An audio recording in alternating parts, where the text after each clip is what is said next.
समर्थ श्री निक्या काय झालं?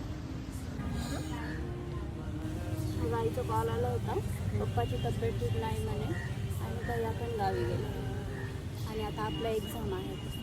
तर आता पप्पाजवळ थांबायला कोणीच नाही. जाऊ दे मग, मी परीक्षा देतच नाही, जाते. काय काळजी करू, सगळं ठीक आहे काय.